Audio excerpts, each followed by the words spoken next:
I wake to the sound of something crashing to the floor, followed by my mother's soft curse. This is how most of my mornings begin now. Not with an alarm, but with the reminder that I'm not the only one living in this apartment anymore. "Mom, you okay?" I call out, already swinging my legs over the side of the bed. "Fine, fine. Just knocked over that stupid mug," she answers, her voice strained in that way that tells me she's trying to bend over to pick it up, something that's gotten increasingly difficult these past 6 months. By the time I make it to the kitchen, she's leaning against the counter, looking down at the ceramic shards with a mixture of frustration and defeat that breaks my heart a little. The tremor in her left hand is more pronounced this morning. Bad day. "I can get it," I say, grabbing the dustpan from under the sink. "Did you take your meds yet?" "I was making my tea first," she says defensively, as if I'm criticizing her rather than asking a question. These small misunderstandings happen more frequently now, side effects of her condition, or maybe just the natural tension of our new living arrangement. 3 years ago, my mother was living in her own house, independent and strong-willed. Now she's in my guest bedroom, watching her body betray her incrementally with each passing week. As I sweep up the broken mug, one from my father's collection of corporate swag, the memory of the day Mom moved in flashes through my mind.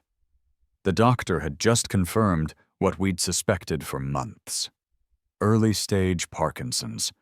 Not a death sentence, but certainly the beginning of a long, difficult journey. I'd stood in that sterile examination room, my hand on her shoulder while she stared stoically at the neurologist. "I'm not moving in with Ethan," she'd said firmly in the car afterward. "I've still got years of independence left." 8 months later, after a bad fall and the realization that the stairs in her colonial were a growing hazard, she'd relented. I helped her pack 30 years of life into boxes, most of which now sat in a storage unit across town. "Here." I hand her the small container with her morning pills while I finish cleaning up. "You know Richard gets twitchy if I'm late again." She rolls her eyes at the mention of my boss. "That man. Your father always said Richard Harlow wouldn't recognize genuine loyalty if it walked up and introduced itself." I smile faintly at that. Dad had worked with Richard for nearly 15 years before branching out on his own, a decision that had strained their friendship to the breaking point. What exactly happened between them remained unclear to me. Dad never wanted to talk about it. And now he never would. "Yeah, well, Richard signs my checks, so I can't be late." I glance at my watch. 7:15. If I hurry, I can still make the 7:40 train. "Did Angela confirm she's coming today?" "Yes, at 9, Mom says, referring to the home health aide who comes 3 days a week. "I don't need a babysitter, you know." "She's not a babysitter, she's help." I try to keep the exasperation from my voice. We've had this conversation at least 20 times. "And she's covered by the insurance now, so we might as well use it." Mom makes a non-committal sound and sips her tea. I take a quick shower, throw on a navy suit that doesn't require ironing, and grab a protein bar from the pantry. When I re-enter the kitchen, Mom is seated at the small table, scrolling through something on her tablet. "What are you two planning for today?" I ask, filling my travel mug with coffee. "She mentioned something about helping me sort through those photo albums."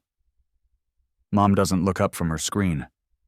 "I told her I can do it myself, but apparently keeping my mind active is part of her job description." I pause, coffee halfway to my lips. The photo albums had been sitting untouched in boxes since she moved in. That she's willing to look at them, pictures of Dad, of their life together, seems significant. That's good," I say carefully. "The albums should be organized." She finally looks up at me, and for a second I see a flash of the woman she was before. Sharp, perceptive, unflinching. "You look just like him in that suit." I swallow hard against the sudden tightness in my throat. Thanks, Mom. He'd be proud of you, Ethan. Taking care of me, working so hard at that job. She pauses. But he'd also tell you that there's more to life than making yourself indispensable to people who wouldn't do the same for you. I don't have a response to that, so I just lean down and kiss the top of her head. I'll text you when I get to work. Call if you need anything before Angela arrives. I'm not helpless yet, she says, but there's no bite to it anymore. The walk to the train station is brisk, autumn air carrying the promise of an early winter. I use the time to mentally prepare for the day ahead. Client presentation at 2 p.m., quarterly projections due to Richard by EOD, and the weekly team meeting where I'll inevitably be asked to pick up someone else's slack. Vertexus Solutions operates under Richard's particular management philosophy. Reward the ambitious, punish the complacent, and work everyone to the bone regardless. I make the train with 2 minutes to spare and find a seat near the back. As the city slides by outside the window, I pull out my tablet and review my presentation one more time. The Kellerman account is substantial. If we land it, Q4 will close well above projections. Richard has made it clear that he expects nothing less than perfection today. My phone buzzes with a text from Devon, my direct supervisor. Richard asking where Q3 variance analysis is. Thought you submitted Friday. I sigh and type back.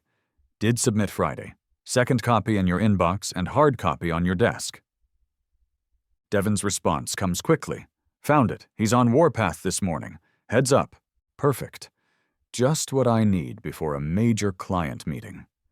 I close my eyes for a moment, suddenly exhausted despite the day having barely begun. 3 years ago, I was on a trajectory toward partnership at Vertexus. Now I'm perpetually one step behind, juggling work responsibilities against the growing demands of being my mother's caretaker. I think of my father, whose dedication to his career was legendary in our household. He'd missed birthdays, school events, even my college graduation due to unavoidable work commitments. When he died, suddenly, a massive heart attack in the middle of a board meeting, I promised myself I wouldn't repeat his mistakes. Family first, always. But the reality of that promise proves more complicated with each passing day. Richard expects the same level of commitment my father gave, with no allowances for my changed circumstances. In his world, personal problems should never interfere with professional obligations. The train pulls into the station downtown, and I join the river of suits flowing towards the financial district. The Vertexus Solutions offices occupy 3 floors of a gleaming high-rise, all glass and chrome and carefully curated modern art. I step into the elevator, nodding at familiar faces, fellow soldiers in the corporate trenches. Mercer, hold the door! I stick my arm out just as Maya Chen dashes in, slightly breathless, her dark hair escaping its usual perfect bun. She flashes me a grateful smile. Thanks. Daycare drama this morning, she explains, straightening her blazer. Jackson decided today was the day to refuse to wear shoes. I laugh. How old is he now? 3? 3 going on 15, attitude-wise. She glances at her watch and groans. Monthly review today? Yeah, Richard's apparently on the warpath already. She grimaces in sympathy. Your presentation's today too, right, Kellerman? Yep, 2 o'clock.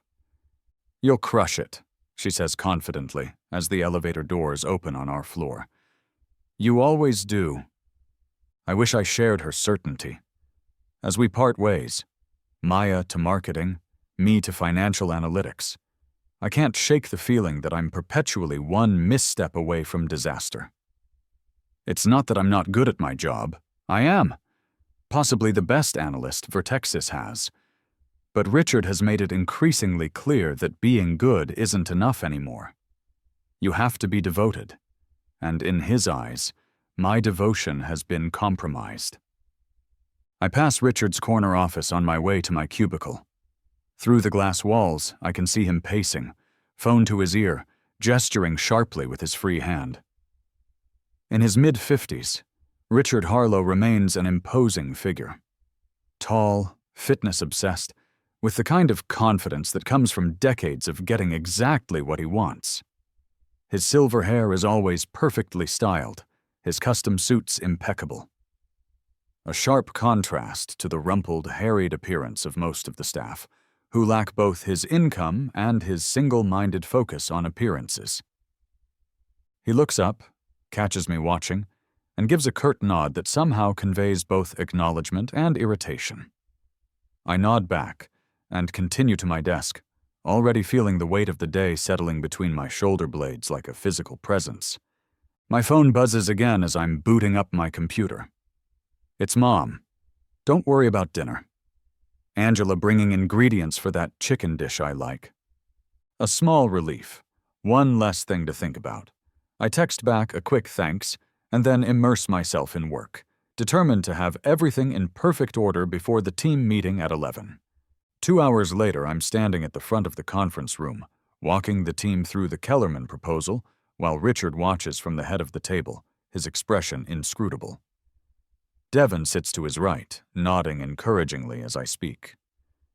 So, in summary, I conclude, if we structure the agreement as I've outlined, we're looking at a 22% increase in revenue from this account over the next fiscal year, with minimal resource allocation increases.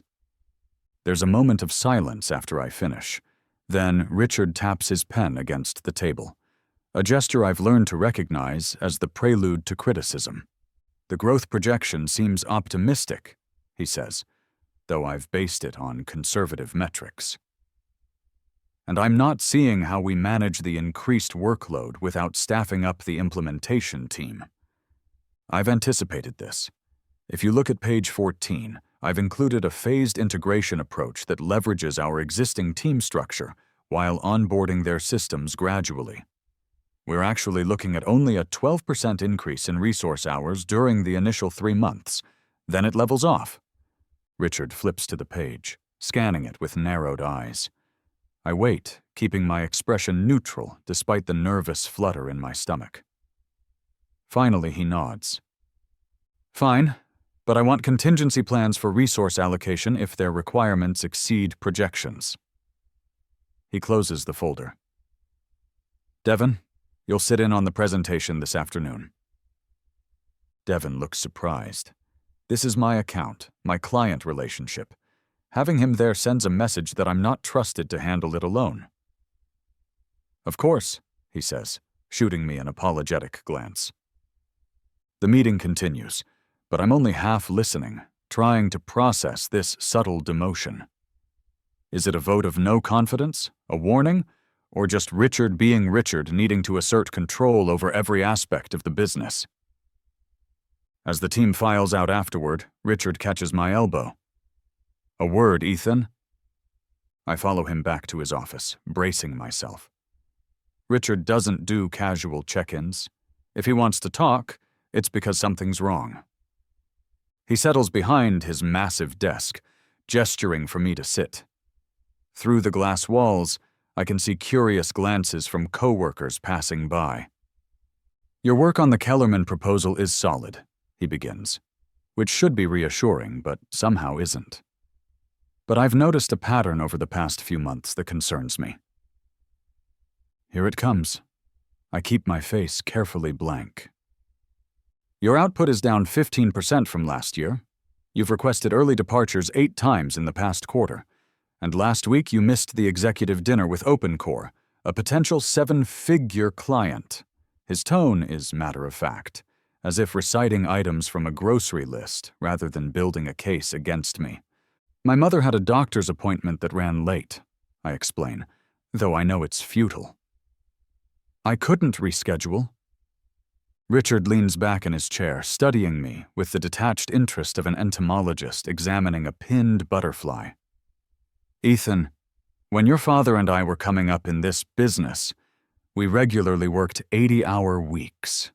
We missed birthdays, anniversaries, vacations, because that's what it took to succeed. I've heard variations of this speech before.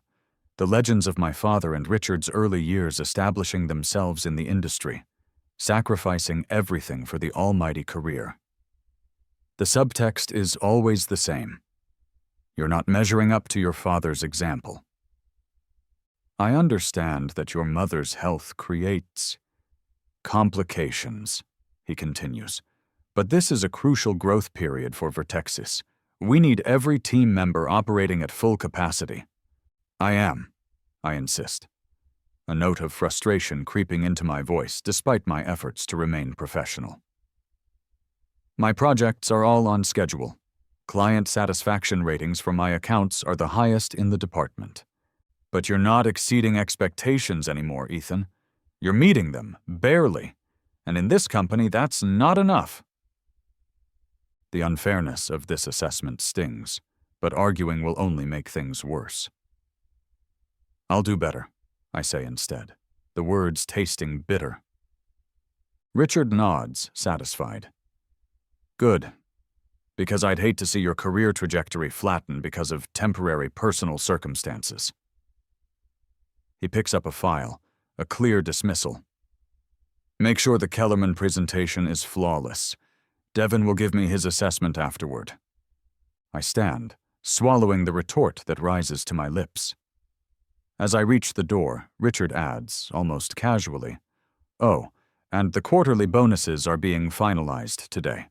Given your recent performance metrics, you should adjust your expectations accordingly." A not-so-subtle threat. The quarterly bonus represents nearly 20% of my total compensation. Money I've been counting on for Mom's new specialized physical therapy program. Understood, I say tightly, and exit before I say something I'll regret. Back at my desk, I take a deep breath, trying to push down the anger and frustration. The worst part is that on some level I know Richard believes he's doing me a favor, toughening me up, making me into the kind of ruthless success my father was. He doesn't understand, or doesn't care to understand, that I've made a conscious choice to prioritize differently. I spend the next 2 hours fine-tuning my presentation, then grab a quick lunch at my desk. At 1:45, I gather my materials and head to the conference room, where Devin is already setting up. "Hey," he says softly. "Sorry about this. Richard insisted." "It's fine," I lie, arranging my notes with more force than necessary. Devin hesitates, then adds, "Just between us, I think he's being unreasonable. Your work hasn't slipped at all. If anything, you're more efficient now." I appreciate the support, but it doesn't change anything. "Thanks." The Kellerman team arrives precisely at 2. 4 executives in conservative suits, led by their VP of Operations, Jacqueline Kellerman herself. I've met with her twice before during the proposal development phase and found her to be sharp, direct, and refreshingly unpretentious despite her family name on the company letterhead. "Mr. Mercer," she greets me, shaking my hand firmly. "Good to see you again." "Likewise, Miss Kellerman. This is Devin Walsh, our Senior Director of Financial Services." They exchange pleasantries, and we get down to business. The presentation goes smoothly, better than I'd hoped, actually. Jacqueline asks insightful questions that I'm able to answer confidently, and her team seems genuinely impressed by the comprehensive approach I've developed for their needs. We're just wrapping up, moving into the promising territory of next steps and timeline discussions, when my phone vibrates in my pocket. Once, twice, 3 times in quick succession, the emergency pattern I've set up for Mom and her caretakers. I try to ignore it, but seconds later it starts again. 3 rapid vibrations. Something's wrong. "If you'll excuse me for just a moment," I murmur to Devin, who gives me a puzzled look as I step outside the conference room. The text is from Angela. "Ethan, your mother fell in bathroom, conscious but in pain. Called ambulance. Meeting them at Chicago Memorial. Come when you can." My stomach drops. I text back quickly. "On my way. How bad?" She can't put weight on her right side. Possible a hip fracture. At her age, with her condition, this is exactly what we've been trying to prevent. I run a hand through my hair, mind racing. The Kellerman meeting isn't finished, but it's going well. Devon can wrap it up. I need to get to the hospital. I re-enter the conference room during a question about implementation timelines. Devon looks up, and something in my expression must convey the urgency of the situation. "Is everything all right?" he asks quietly as Jacqueline consults with one of her team members. "Family emergency. My mother's been taken to the hospital. I need to go." Devon nods immediately. "Go. I've got this." I gather my things as unobtrusively as possible, but of course it doesn't go unnoticed. "Mr. Mercer?" Jacqueline looks concerned. "Is something wrong?" I hesitate, torn between professionalism and panic. "I apologize, but I've just received word of a family emergency that requires my immediate attention. Mr. Walsh will continue the presentation and answer any remaining questions you may have." She nods, surprisingly understanding. Of course, family comes first. If only my boss shared that philosophy. As if summoned by my thought, the conference room door opens and Richard walks in, clearly intending to make an appearance for the important client. His smile freezes when he sees me packing up my laptop. "Richard," I say quickly, moving toward him. "My mother's been taken to the hospital. I was just explaining to Miss Kellerman that I need to leave, but Devon is fully prepared to complete the presentation." Richard's expression doesn't change, but his eyes harden. "A word outside, please, Ethan." I follow him into the hallway, anxiety mounting with every second of delay. "What exactly is the emergency?" he asks, voice low but sharp. "My mother fell. They think she may have broken her hip. The ambulance is taking her to Chicago Memorial right now." "And there's absolutely no one else who can handle this? No other family?" The question stuns me, though perhaps it shouldn't. "No, there's no one else. I'm it." Richard glances through the glass walls at the Kellerman team, then back at me. "This presentation represents a 7-figure account, Ethan. Your personal troubles are beginning to impact the company's bottom line with alarming regularity." I stare at him, unable to believe what I'm hearing. "My mother is in an ambulance right now.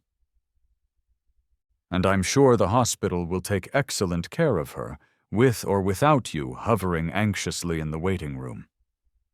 His tone is dismissive, as if I'm overreacting to a minor inconvenience rather than a potentially life-altering medical emergency. Something shifts inside me, a quiet click, like a lock releasing. In this moment, with stunning clarity, I see Richard for exactly what he is, a man so consumed by profit margins and corporate success that basic human compassion has become an alien concept. "I'm sorry you feel that way," I say, my voice steadier than I feel. "But I'm going to the hospital now." Richard's expression darkens. "Be very careful about the choice you're making, Ethan. Family emergencies are your problem, not the company's. There are consequences to putting personal matters ahead of professional responsibilities." I should feel intimidated. This man controls my livelihood, after all. But instead, I feel oddly calm. I understand that, and I'm still going. Without waiting for his response, I turn and walk away, his gaze burning into my back as I head for the elevators. The doors close on his rigid figure still standing in the hallway, and I let out a long breath I didn't realize I was holding. As the elevator descends, I text Angela that I'm on my way, then order a rideshare to the hospital. My hands are shaking slightly, from adrenaline, from worry about Mom, from the confrontation with Richard. I'm not sure, maybe all three. One thing is certain. Something fundamental has changed today. A boundary has been crossed that can't be uncrossed. And while I don't yet know what the fallout will be, I'm surprisingly certain I made the right choice. My phone pings with the arrival of my ride, and I step out of the Vertexus building into the bright afternoon sunlight, thoughts already racing ahead to the hospital and what might await me there. Richard and his threats fade temporarily to the background as more immediate concerns take precedence, but they don't disappear completely. They simmer quietly, a slow-burning fuse that will, in time, lead to an explosion none of us sees coming. Chicago Memorial's emergency department is a familiar chaos, the same fluorescent lighting and antiseptic smell from when Dad was brought in 3 years ago. I push the memory away and focus on finding Mom. After identifying myself at the reception desk, I'm directed to a curtained area where Angela sits beside a hospital bed.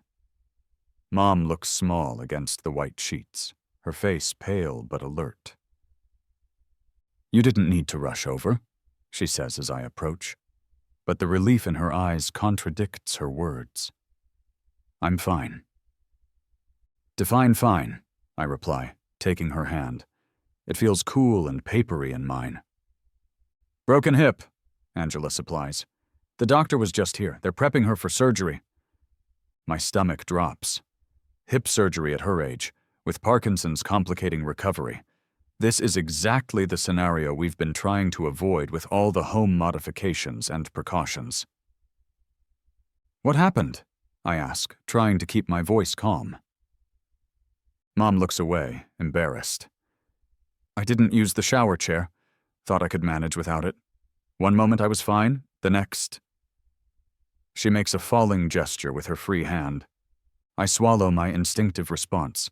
The lecture about following safety protocols, using the equipment we'd specifically installed to prevent this exact situation. Now isn't the time. "The doctor said the surgery is fairly routine," Angela offers, sensing my concern. "She should recover well, but rehabilitation will take time." Time. The one thing my job doesn't allow for. I push that worry aside too, one crisis at a time. A nurse appears, clipboard in hand. "Mrs. Mercer, we're ready to take you up to pre-op." The next few hours pass in a blur of consent forms, conversations with the surgical team, and uncomfortable waiting room chairs. Angela leaves after making sure I have everything under control. I call Mom's neurologist to inform him about the surgery and confirm her medications have been properly noted in her chart. It's nearly 8 when the surgeon finally emerges, still in scrubs, to tell me the procedure went well. "We've inserted pins to stabilize the fracture. She did great, especially considering her Parkinson's. She's in recovery now, and you can see her soon." "What's the recovery timeline?" I ask, already mentally calculating sick days and work arrangements. "She'll be here 3 to 5 days, then either home with intensive support or a short stay in a rehabilitation facility. Physical therapy will be crucial. I'd estimate 6 to 8 weeks before she's back to her baseline mobility, possibly longer given her underlying condition." 6 to 8 weeks. I nod, thanking him automatically while my mind races ahead. This changes everything. I'll need to arrange for full-time home care, coordinate with her medical team, possibly reconfigure the apartment to accommodate a wheelchair initially. And work. What about work? After today's confrontation with Richard, I have no illusions about receiving sympathy or accommodation from that quarter. When I'm finally allowed to see Mom, she's groggy but conscious. I sit beside her bed, holding her hand while she drifts in and out of sleep. In these quiet moments, watching her vulnerable in ways she would hate if she were fully aware, I feel the weight of my responsibilities more acutely than ever. I pull out my phone and email Devon, giving him a brief update on the situation and letting him know I'll be taking tomorrow off. Then, after a moment's hesitation, I copy Richard on the email, not because I expect sympathy, but because protocol demands it. Devon responds almost immediately. "Take whatever time you need. I'll cover your projects. Keep us updated on your mom." No response from Richard. Not surprising. I doze fitfully in the recliner beside Mom's bed, waking whenever a nurse comes in to check her vitals. By morning, I'm stiff and exhausted but clear on what needs to be done. While Mom sleeps, I make calls to her insurance company, to a home health care agency, to our apartment building manager about temporary wheelchair access. Mid-morning, my phone rings with Devon's number. "Hey," I answer quietly, stepping into the hallway. "Thanks for covering yesterday. How did the rest of the Kellerman meeting go?" "Well, actually, they're ready to move forward." He pauses. "But that's not why I'm calling. Have you checked your email this morning?" "No, been busy with hospital stuff. Why?" Devon sighs. "Richard has put you on a performance improvement plan, effective immediately." The words take a moment to penetrate my fatigue. A PIP? For what? Officially, for pattern of unreliability and failure to prioritize key client engagements. Basically, for leaving yesterday. Devon's voice drops lower. "Look, this is bullshit, and everyone knows it, but he's on the warpath." A cold anger settles in my chest. "Anything else I should know?" He's also eliminated your quarterly bonus. Said the company can't reward part-time commitment." The bonus. The money I was counting on for Mom's care. I close my eyes, leaning against the wall. "Thanks for the heads up." "Ethan, I'm sorry. I tried to talk him down, but—" "Not your fault," I interrupt. "I appreciate the call." We hang up, and I stand there in the sterile hospital hallway, processing this development. A performance improvement plan is often the first step toward termination, a paper trail to justify firing someone. And the loss of the bonus is a significant financial blow, especially now with Mom's increased care needs. When I return to the room, Mom is awake and more alert. "You look terrible," she observes. "Have you been here all night?" "Where else would I be?" I attempt to smile. "At home, getting proper rest, or at work." She frowns. "Ethan, you can't neglect your job because of me."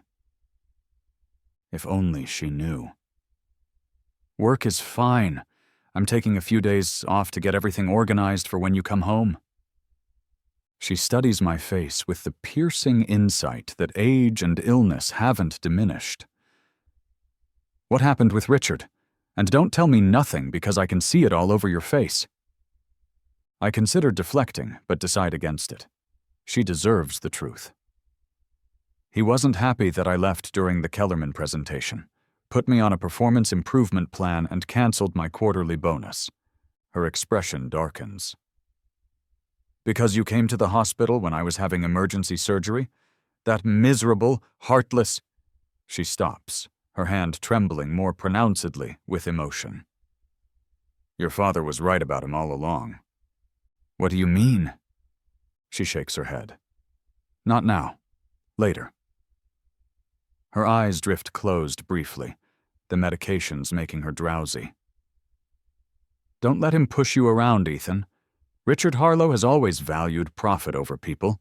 I watched what working for him did to your father. I want to press her for more, but she's already drifting back to sleep." Her words linger, though, adding another layer to my complicated feelings about Richard and his relationship with my father.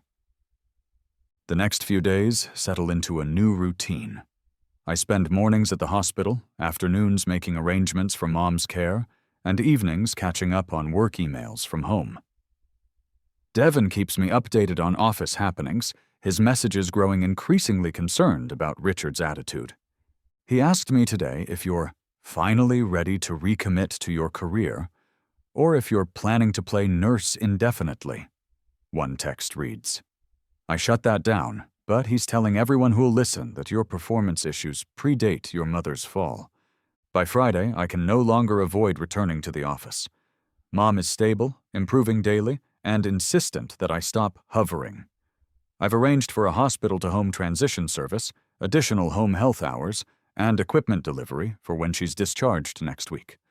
There's little more I can do at the hospital, and I need to salvage what I can of my professional reputation. Walking into Vertexus feels different now.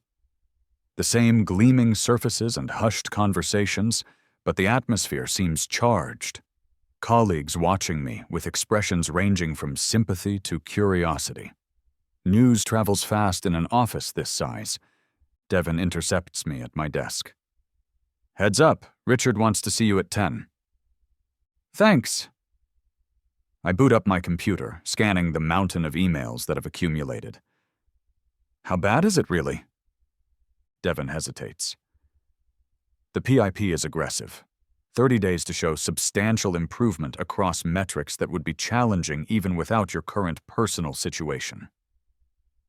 He lowers his voice. "Between us, I think he's building a case to let you go, maybe looking to make an example." "Because I chose my mother over a client meeting? That's insane." "It's not just that. You know how he is about what he calls total commitment." Devon glances toward Richard's office. "Plus, there's always been something personal about how he deals with you, like he's harder on you than everyone else." I think of Mom's cryptic comment about Dad being right about Richard all along, and wonder again what history I'm missing. At 10 o'clock precisely, I knock on Richard's door. He motions me in without looking up from his computer, making me wait while he finishes whatever he's doing. A power move, establishing that his time is more valuable than mine. Finally, he leans back in his chair. "Welcome back, Ethan. I trust your mother is recovering well?" His tone suggests polite interest, but there's an undercurrent of something else.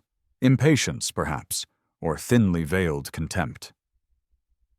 "She is, thank you. Surgery was successful." "Good to hear." He slides a folder across the desk. "Your performance improvement plan. I assume Devon mentioned it?" I take the folder, but don't open it. "He did. I have to say, Richard, I find the timing questionable."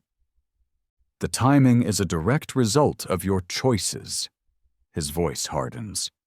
"When you walked out of that client meeting, you demonstrated exactly where your priorities lie. Not with this company, not with your professional obligations, but with personal matters that could have been handled by others. The unfairness of this assessment is breathtaking. My mother was having emergency surgery. There is no one else. I'm her only family. And that's unfortunate. Truly." He doesn't sound sincere. "But everyone has personal challenges, Ethan. The difference is in how they manage them. Your father understood that success requires sacrifice." "My father died at his desk," I say quietly. "Alone, having missed half my childhood for this company. I'm not sure that's the example I want to follow." Richard's expression tightens. Alan was dedicated. He built something lasting. He understood the cost of excellence. And was it worth it in the end? Richard studies me for a long moment. That's something only you can decide. But I'll tell you this. The PIP isn't just for show. You have 30 days to demonstrate that you can maintain the standard of performance this position requires, regardless of your personal circumstances. If you can't, we'll have to reevaluate your role here. I should feel afraid. My job is clearly on the line. But instead I feel strangely calm. "And the quarterly bonus? Is that decision final as well?" "It is. Bonuses reward exceptional performance. Yours has been mediocre at best this quarter. I think of the thousands of dollars I'd been counting on, now vanished because I chose my mother over a meeting. I think of the additional care costs that will now strain my budget to the breaking point." "You know," I say slowly, "when Dad died, you gave the eulogy. You talked about his integrity, his dedication to doing the right thing. You said he taught you the importance of loyalty." Something flickers in Richard's eyes. Discomfort, perhaps. "Your point?" "I'm just wondering how he would view this situation, whether he'd recognize your definition of loyalty." Richard's face hardens. Don't presume to know what Alan would think. He and I built this company through difficult decisions and unwavering commitment, something you've demonstrated you lack. I stand, the folder containing my professional death sentence in hand. Thank you for clarifying where things stand.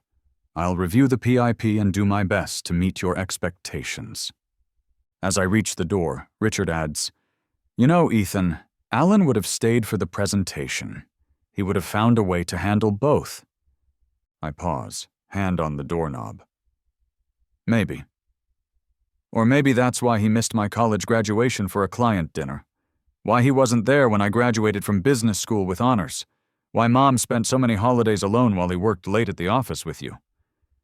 I turn to face him, suddenly needing him to understand. I loved my father, but I promised myself I wouldn't repeat his mistakes. Some things matter more than quarterly reports and client presentations. I'm sorry if that disappoints you. Without waiting for his response, I leave his office, the weight of his disapproval following me like a shadow. The rest of the day passes in a blur of catch-up meetings and backlogged work. Colleagues stop by my desk with awkward expressions of sympathy about Mom, carefully avoiding any mention of my professional predicament. Office gossip travels fast. They all know about the PIP, about Richard's displeasure. I can see it in their eyes, a mixture of pity and relief that they're not in my position. By 6, most people have cleared out for the weekend. I'm still at my desk, trying to make a dent in the accumulated work when Maya appears, leaning against my cubicle wall. You look like hell, she says bluntly. Thanks. Feel worse. She glances around to make sure no one's within earshot. I heard about the PIP.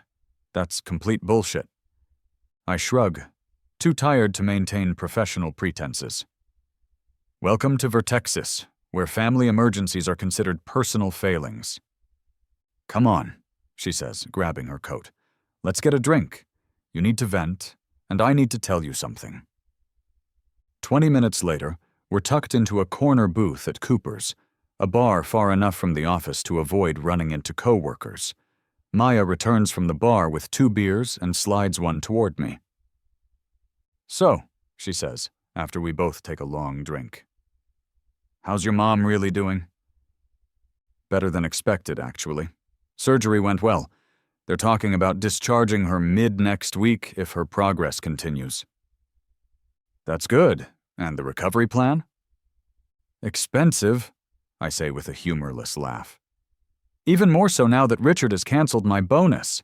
I'm looking at full-time home care for at least a month, plus physical therapy, equipment. I trail off, the financial reality still sinking in. Maya's expression softens. That's rough. Any family that can help? Just me. Dad was an only child, and Mom's sister lives in Australia. They haven't spoken in years. I take another drink. Anyway, enough about my problems. What did you want to tell me? She sets down her glass, suddenly looking slightly uncomfortable. I'm leaving Vertexus. What? Since when? Got the offer yesterday. I start at Nexus Innovations in 3 weeks. She watches for my reaction. I wasn't looking, but they reached out through a recruiter. The package is incredible, Ethan. 30% more base salary, better benefits, actual work-life balance.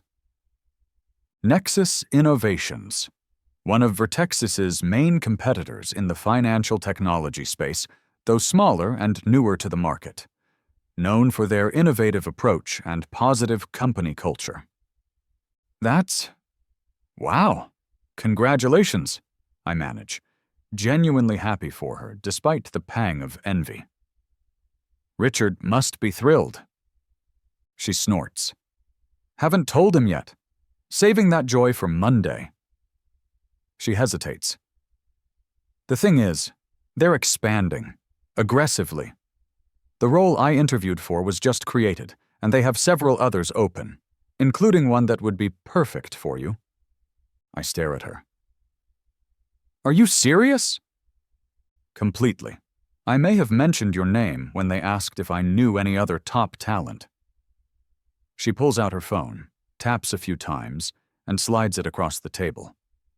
That's the position. Senior Financial Strategy Manager. More money, more flexibility, and from what I can tell, a boss who won't penalize you for having a life outside work. I scan the job description, my exhaustion momentarily forgotten. It's a good fit for my skills. Better than good, actually. It's exactly the kind of role I'd hoped to grow into at Vertexus before Mom's health became a factor. Maya, Don't say no right away, she interrupts. Just think about it. Their CEO, Aditia Sha, actually asked about you specifically when I mentioned I worked with Alan Mercer's son. He knew my father? Apparently. Said he always respected his work, especially some risk assessment model he developed. Another piece of my father's professional life I know nothing about. I make a mental note to ask Mom when she's feeling stronger. Look, Maya continues, I know the timing isn't ideal with your mom's situation, but considering what Richard's doing with the PIP, you might want a backup plan anyway. She's right.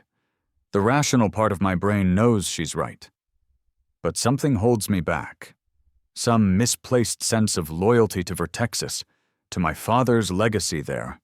Or maybe just the practical reality that a job change now, with all the uncertainty around Mom's care, feels overwhelming. I'll think about it, I promise. And congrats again, Maya. They're lucky to get you. She raises her glass. To escaping toxic bosses and finding better opportunities. I clink my glass against hers, managing a genuine smile for the first time in days. I'll drink to that. The following week establishes a new, grueling routine. Mornings at the office, working frantically to meet the impossible standards of my PIP. Lunch hours spent on calls with insurance companies and home health care providers. Evenings at the hospital with Mom, who improves steadily, but remains frustrated by her temporary dependence. By Thursday, we have a discharge plan in place. Mom will come home Monday with a hospital bed temporarily installed in the living room to avoid stairs, 24-hour care for the first week, and an intensive physical therapy schedule. The costs are staggering. Without my quarterly bonus, I'm looking at serious financial strain, possibly even needing to dip into my emergency fund that I'd been carefully building since Dad died. I'm reviewing home care agency contracts during my lunch break when Devin stops by my desk. How's it going with the Farrington analysis? He asks, his casual tone belied by the concern in his eyes. The Farrington analysis, a complex evaluation of acquisition options for a long-term client, is one of the many tasks on my PIP checklist due tomorrow. Almost there, I lie. In truth, I've barely started. Between Mom's care arrangements and keeping up with regular work, the extra PIP assignments have been impossible to complete on schedule. Devin looks skeptical, but doesn't press. Richard's been asking about it. Just wanted to give you a heads up. Thanks. I'll have it to you by end of day. After he leaves, I stare at my computer screen, a familiar blend of anxiety and resentment churning in my stomach. The Farrington analysis will take at least 6 hours of focused work. I'm supposed to visit Mom at the hospital this evening. Something has to give. I pick up my phone and text her. Swamped with work. Might be late tonight. Her response comes quickly. Don't worry about visiting. Angela's coming by with dinner. Handle your work. A reprieve, but it doesn't feel like one.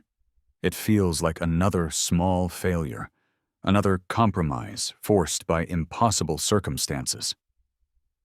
I throw myself into the Farrington analysis, working straight through until almost 9 p.m. When I finally email it to Devin, my eyes are burning from staring at spreadsheets, and I've missed dinner entirely.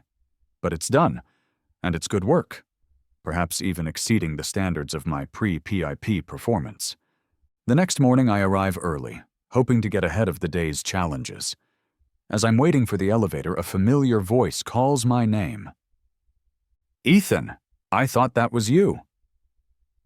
I turn to see Jacqueline Kellerman approaching, elegant in a charcoal suit, coffee in hand.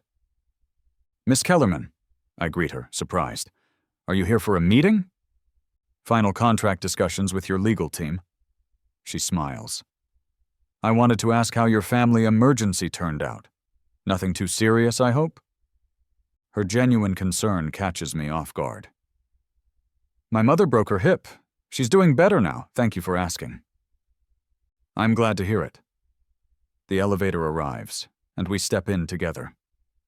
My father had a hip replacement last year. The recovery was challenging, but successful. If you need recommendations for physical therapists, I'd be happy to share ours. That would be great, actually. As the elevator ascends, she studies me with shrewd eyes. "I hope there were no repercussions from your early departure at our meeting. Your colleague, Mr. Walsh, handled everything capably, but it was clear you were concerned." I hesitate, unsure how much to reveal to a client. "Nothing I can't handle," I say finally. She nods, seeming to understand more than I've said. "Well, for what it's worth, I appreciated your priorities. In my experience, people who balance professional excellence with personal integrity make the most valuable partners." The elevator reaches her floor. As she steps out, she adds, "Do send me your email. I'll forward those therapy recommendations." Throughout the morning, Jacqueline's words echo in my mind. Personal integrity. It's what I've been trying to maintain, what Richard seems determined to punish me for. The contrast between her response to my family emergency and his couldn't be more stark. Around noon, Devon appears at my desk again, his expression grim. Richard wants the Farrington final in his inbox by 4. He lowers his voice. He also mentioned he was disappointed by the preliminary analysis, which is bullshit because I thought it was excellent. Did he say what specifically disappointed him? Devon shakes his head. You know how he is. Vague criticism that's impossible to address specifically. Another impossible task, another moving target. The pattern is becoming unmistakable. Whatever I do won't be good enough because Richard has already decided I'm not good enough. I think suddenly of Maya's offer. The job at Nexus, the escape route. I'd pushed it aside, telling myself the timing wasn't right. But now I wonder if I'm running out of options. As if summoned by my thoughts, an email from Maya arrives. Mentioned you to Aditya again. He's very interested. Let me know if you want me to connect you two. I stare at the message for a long moment, torn between loyalty to Vertexus, to my father's legacy, and the growing certainty that Richard is deliberately setting me up to fail. Before I can overthink it, I type a quick reply. Thanks, Maya. I'd appreciate the introduction. As soon as I hit send, a strange sense of calm settles over me. One door might be closing, but another could be opening. Either way, I refuse to remain in this untenable position, caught between impossible professional demands and my obligations to Mom. I spend the afternoon revising the Farrington analysis, addressing every conceivable criticism Richard might make. At 3:55, I send the final version to him. Copying Devon. 20 minutes later, Richard's response lands in my inbox. Adequate, but late. We'll discuss this further during your PIP review next week. I stare at the single sentence, anger burning through my exhaustion. The document was submitted 5 minutes before his arbitrary deadline, and adequate is faint praise at best for what I know is excellent work. As I'm contemplating a response I'll probably never send, a new email arrives from an unfamiliar address. Aditia Sha, CEO of Nexus Innovations. Dear Ethan, Maya Chen speaks very highly of your financial expertise and character. I'd be interested in discussing potential opportunities at Nexus with you. Would you be available for coffee next week? Also, I knew your father slightly during his early years at Vertexus. Alan's approach to risk assessment fundamentally changed how I think about financial modeling. I'd welcome the chance to tell you more about that as well. Best regards, Aditya Sha. I read the email twice, noting the personal touch, the mention of my father, the informal suggestion of coffee rather than a formal interview. All of it so different from Vertexus's corporate rigidity.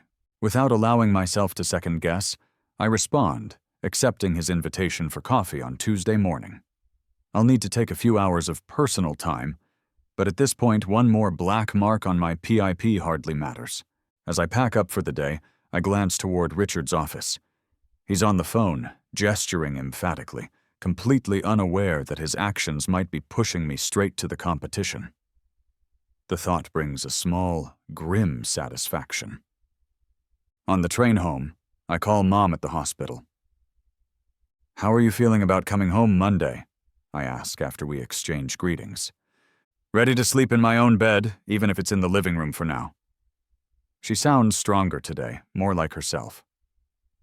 "The nurse says I'm making excellent progress." "That's great." I hesitate, then add, "Mom, can I ask you something about Dad? About his work?" "Of course." "Did he ever mention someone named Aditya Sha from Nexus Innovations?" There's a pause, then, "Yes, I remember Aditya. Brilliant young man your father mentored briefly before he left to start his own company. Why do you ask?" "I might be meeting with him next week. About a job." Another, longer pause. "You're considering leaving Vertexus?" "I might not have much choice. Richard has made it clear he doesn't think I can balance work with caring for you.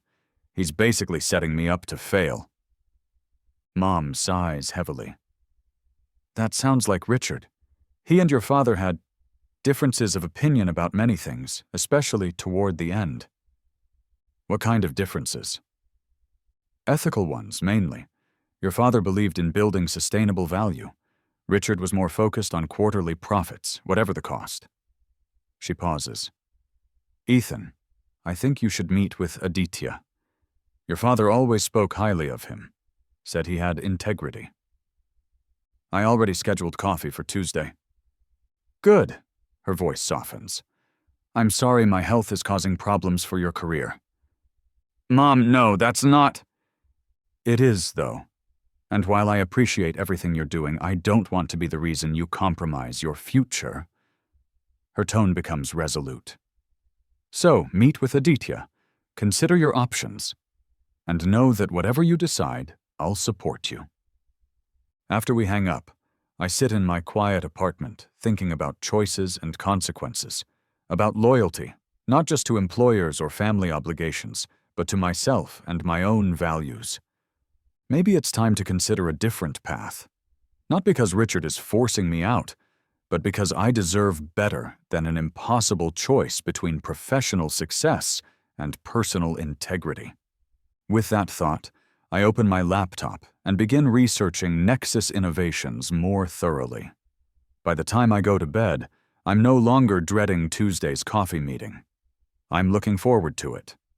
The weekend passes in a flurry of preparations for Mom's homecoming. I rearrange furniture to accommodate the hospital bed, meet with the home health care coordinator, and stock the refrigerator with easy meals. On Monday morning, I put in for personal time on Tuesday, citing medical appointments without elaboration. Richard approves it with a curt email noting that personal time must be balanced against PIP requirements, essentially reminding me that taking time off could count against me in my performance review. I ignore the implied threat and focus on getting Mom settled at home. The transition from hospital to apartment goes as smoothly as can be expected, though by evening we're both exhausted from the logistical challenges. The night nurse arrives at 8, allowing me to retreat to my bedroom with my laptop to prepare for tomorrow's meeting with Aditya. Tuesday morning dawns crisp and clear, a perfect fall day. I dress carefully, professional but not overly formal, and check on Mom before leaving. "You look nice," she observes from her temporary bed in the living room. "Important meeting?" "Coffee with Aditya Sha?" She nods, adjusting her position slightly with a wince. "Wear the blue tie. It brings out your eyes." I laugh, but switch ties before heading out, oddly nervous despite myself. It's just coffee, I remind myself. An exploratory conversation, not a formal interview. The cafe Aditya suggested is in Wicker Park, far from Vertexus's downtown offices. A deliberate choice, I assume, to avoid running into anyone from my company. When I arrive, a man in his early 40s is already seated at a corner table, reading something on a tablet. He looks up as I approach, his expression warming in recognition. "Ethan," he says, standing to shake my hand. "I'd know you anywhere. You have your father's eyes." Aditia Sha is not what I expected. Dressed in dark jeans and a simple button-down shirt rather than a suit, with an easy smile and none of the corporate stiffness I've grown accustomed to at Vertexus. He gestures for me to sit while signaling the waitress. After we order coffee, he sets aside his tablet, giving me his full attention. "Thank you for meeting me. I've followed your career from a distance since joining your father's course at Northwestern 10 years ago." "You were his student?" Aditya nods. "MBA program. He taught a guest seminar on ethical financial practices that fundamentally changed my approach to business. We stayed in touch after I graduated, until his passing." He pauses, his expression thoughtful. "Alan was one of the good ones." The casual mention of my father, the genuine respect in Aditya's voice, catches me off guard. "I appreciate that. I didn't realize his influence extended beyond Vertexus." "Oh, considerably beyond. His paper on sustainable profit models versus short-term gains is still required reading in several business ethics courses." Aditya studies me. "Maya tells me you're experiencing some friction with Richard Harlow." I hesitate, wary of appearing disloyal even now. "We have different perspectives on work-life balance." Aditya laughs softly. "A diplomatic way of putting it. Richard's reputation for driving his employees relentlessly is well known in the industry." He leans forward slightly. "Maya also mentioned your mother's health challenges. I'm sorry to hear about that." "Thank you. She's actually doing well, all things considered. Just came home from the hospital yesterday." Our coffee arrives, and Aditya waits until the waitress leaves before continuing. "Ethan, I'll be direct. Nexus is growing rapidly. We've just secured Series C funding and are expanding our financial services division. I need someone with your expertise and insight, someone who understands both the technical aspects of financial modeling and the human elements of client relationships." I appreciate the interest, but before you respond, he interrupts gently, "let me tell you what we offer. Besides competitive compensation, we have a robust family leave policy, flexible work arrangements, and a culture that recognizes that employees perform best when their personal lives are stable and fulfilling." He pauses. "I believe work should enhance life, not consume it." His words resonate with something deep inside me, a conviction I've held but struggled to honor while working under Richard's rigid expectations. "It sounds ideal," I admit, "but timing is complicated with my mother's situation." "That's precisely why the timing might be perfect," Aditya counters. "We could structure the role to accommodate your caregiving responsibilities, partial remote work, flexible hours as needed." I take a sip of coffee, buying time to organize my thoughts. "Can I ask why me specifically? Surely there are qualified candidates without my complications." Aditya sets down his cup, his expression turning serious. "Two reasons. First, Maya's recommendation carries significant weight. She's one of the sharpest minds I've encountered. Second, I believe in recruiting not just for skills, but for values alignment. From everything I've heard, you share your father's integrity and commitment to doing things the right way." He smiles slightly. "Those qualities are harder to find than technical expertise." We talk for another hour, about Nexus's vision, my experience, potential role parameters. By the time we're ready to leave, I have a much clearer picture of what Aditya is offering. Not just a job, but a different approach to professional life entirely. I'll send over the formal job description and compensation details this afternoon, he says as we stand to go. Take some time to think it over. No rush. Thank you. I will. As we're about to part ways outside the cafe, Aditya adds, "One more thing, Ethan. We're not just expanding organically. We're actively looking for acquisition opportunities, smaller firms with complementary technologies or client bases." He pauses meaningfully. "Including some that might be vulnerable despite appearances of strength." The implication is clear. Vertexus could be such a target. I'm not sure how to respond to this information, so I simply nod. "Something to keep in mind," Aditya says with a slight smile. "Have a good day, Ethan. I hope to hear from you soon." On the train back to my apartment, I mull over our conversation, particularly that final comment. Is Nexus considering acquiring Vertexus? And if so, what would that mean for Richard, for the company my father helped build, for my own future? When I arrive home, the day nurse informs me that Mom has had a good morning, completing her first at-home physical therapy session successfully. She's napping now, so I retreat to my makeshift office in the bedroom to check email. Aditya has already sent the promised job description and compensation package. The salary is indeed competitive, nearly 20% more than my current base at Vertexus, plus a signing bonus that would more than offset the quarterly bonus Richard withheld. As I'm reviewing the details, another email arrives from Devon, Richard asking about the Jensen portfolio review.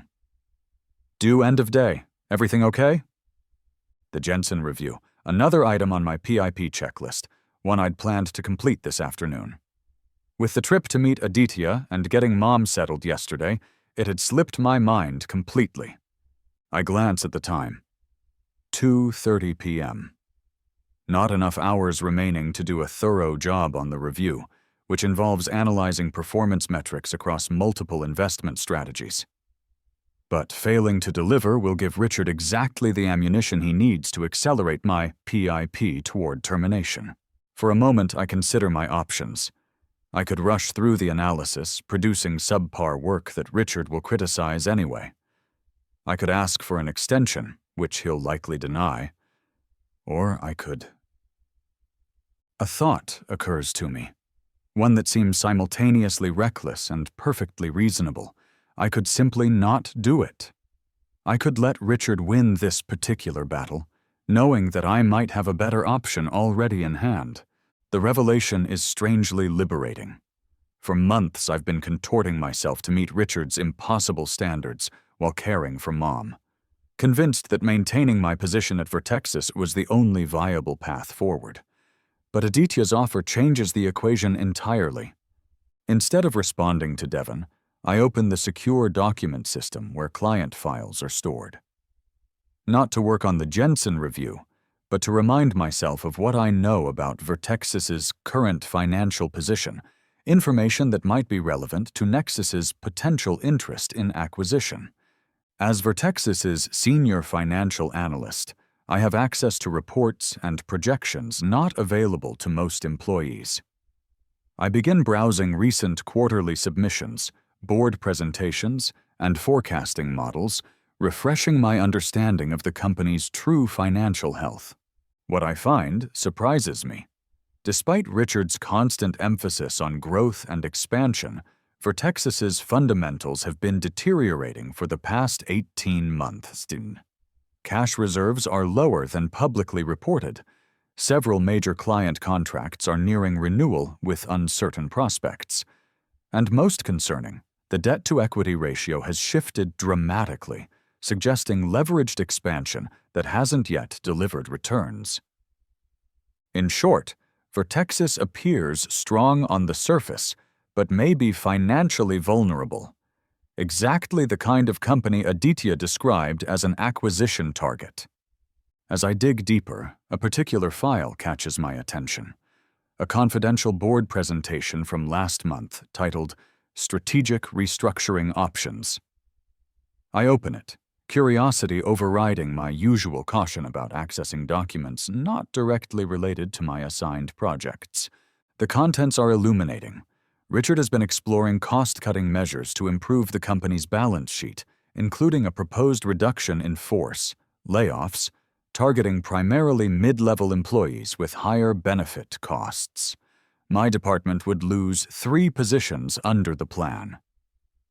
The presentation is scheduled for board approval next month, with implementation to follow immediately afterward. I sit back, absorbing the implications. Richard's aggressive performance management with me isn't just personal. It's part of a larger strategy to justify staff reductions without triggering age discrimination concerns. Target the vulnerable, those with family obligations, health issues, caregiving responsibilities, and build paper trails to justify their termination. The cynicism of this approach is breathtaking. And suddenly, my path forward becomes clearer, not just for my own sake, but for the colleagues who don't have alternative options lined up. I close the document system and check my personal email. Aditya's formal offer is there, even more attractive upon closer inspection, but now I'm thinking beyond simply accepting a new position. There may be a way to address multiple problems simultaneously. I draft a careful response to Aditya. Thank you for sending the offer details and for our conversation this morning. The position sounds ideal, and I'm genuinely interested. Before making a final decision, I'd like to discuss something you mentioned about acquisition targets. I believe I have information that might be relevant to your strategic planning. Would you be available to meet again later this week? His response comes within the hour. Intriguing. How about dinner Thursday? Same discretion as today's meeting. I confirm the arrangement, then turn my attention back to Devon's email. After brief consideration, I send a deliberately vague reply. Working on other PIP items today. We'll address Jensen tomorrow if possible. It's a small act of defiance, but it feels significant. The first time I've overtly declined to meet one of Richard's arbitrary deadlines. Whatever consequences follow, they matter less now that I have a potential exit strategy. When Mom wakes from her nap, I join her in the living room, helping the nurse adjust her position and bringing her tea. How was your meeting? She asks once we're alone. Productive.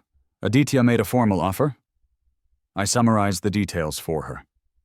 She listens intently, then nods. Sounds promising. What are you thinking? I hesitate, then decide to share at least part of my evolving plan.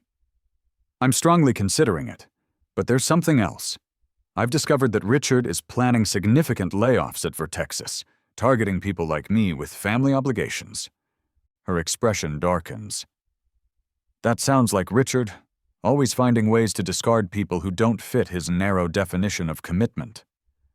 Aditya mentioned Nexus is looking for acquisition targets.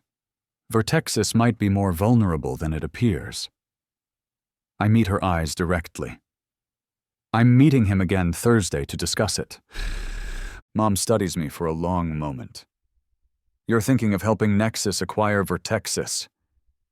It's not a question, but I nod anyway. If I can, it would be better for most employees in the long run. Nexus has a healthier culture, better benefits, more sustainable business practices. And it would be a significant blow to Richard. She says this neutrally, but there's understanding in her eyes. That's not the primary motivation, I say, though we both know it's at least a factor. Ethan. She reaches for my hand, her grip surprisingly strong despite the tremor. Your father had a saying, revenge is a poor business strategy, but justice can be good for the bottom line. I laugh despite myself. That sounds like Dad. Before you go too far down this path, ask yourself, are you doing this for the right reasons? And are you prepared for the consequences? Valid questions, both of them. I spend the rest of the evening turning them over in my mind, examining my motivations honestly. Yes, there's an element of satisfaction in the thought of Richard facing consequences for his callous treatment of employees.